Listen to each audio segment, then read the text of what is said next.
নির্বাচন পেছানোর কোনো কোনো সম্ভাবনা নাই। নির্বাচন ফেব্রুয়ারির প্রথমার্ধে হবে। এটা একদম আমাদের, এটা ইন্টারিম গভর্নমেন্টের এটা একটা কমিটমেন্ট, এটা হবেই। এবং এটা কেউ কোনো ধরনের কেউ যদি মনে করেন যে এটা বানচালের চেষ্টা করবেন, এটা হবে না। বাংলাদেশে এই নির্বাচনটা খুবই ইম্পর্টেন্ট একটা নির্বাচন, এবং গতকাল চিফ অ্যাডভাইজার বলেছেন এটা একটা ফাউন্ডেশনাল ইলেকশন, যেটা আমাদের সামনের ইলেকশন গুলোকে দিক নির্দেশনা দিবে, সামনের বাংলাদেশের রাজনীতিকে দিক নির্দেশনা দিবে। তো সেই জন্য এই ইলেকশন ফেব্রুয়ারির প্রথমার্ধে হবেই। এটা আমাদের এই গভর্নমেন্টের, ইন্টারিম গভর্নমেন্টের এটা একটা কমিটমেন্ট। এটা এখনো আর চূড়ান্ত এটা নিয়ে এখনো কনসেনসাস কমিশনের সাথে পলিটিক্যাল পার্টির এখনো কথাবার্তা হচ্ছে।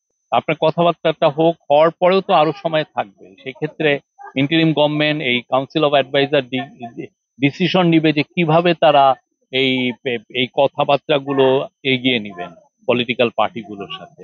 আমি মনে করি যে গত 7.5 মাস বা আর তারও বেশি, গত 13 মাসই আমাদের পলিটিক্যাল পার্টিগুলো যে ম্যাচুরিটি শো করেছেন, হ্যাঁ, তো সেটার আলোকে আমরা বলতে পারি যে আমরা ইলেকশনের আগে খুব ভালো সংস্কার পাবো।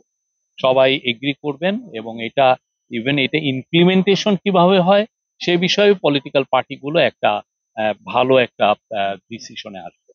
যে মত পার্থক্য, পলিটিক্যাল পার্টি থাকলেই মত পার্থক্য থাকবে, না হলে আর বিভিন্ন পার্টি কেন হয়, ঠিক না? আপনি যদি আমার মতোই হবেন, তাহলে তো আপনি আমার পার্টি করবেন।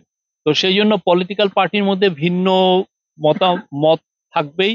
কিন্তু ইলেকশন, আমরা আবারও বলছি, ইলেকশন ফেব্রুয়ারির 15 তারিখের মধ্যে হবে।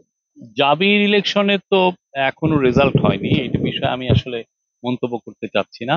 বাট ডাকসুর ইলেকশন তো আপনারা দেখেছেন, আমি কালকেও বলেছি যে ডাকসুর ইলেকশনটা আমাদের জন্য খুবই ইম্পর্টেন্ট একটা ইলেকশন ছিল, এবং এটার যদি আপনি দেখেন একটা শান্তি শৃঙ্খলা পুরোপুরি ছিল। কোনো একটা ঘটনা ঘটেনি। এখন রেজাল্টে কে জিতেছেন বা কে হেরেছেন সেই বিষয়ে এটা আমাদের বিষয় না। আমাদের বিষয়টা হচ্ছে যে আইন শৃঙ্খলা পরিস্থিতি কেমন ছিল, ভোট কিরকম হয়েছে। আমরা বলতে যে আমরা সন্তুষ্ট, বা আইন শৃঙ্খলা পরিস্থিতি যেভাবে ভালো ছিল এবং ভোটাভুটি যেভাবে হয়েছে, 80% মতো ভোট কাস্ট হয়েছে।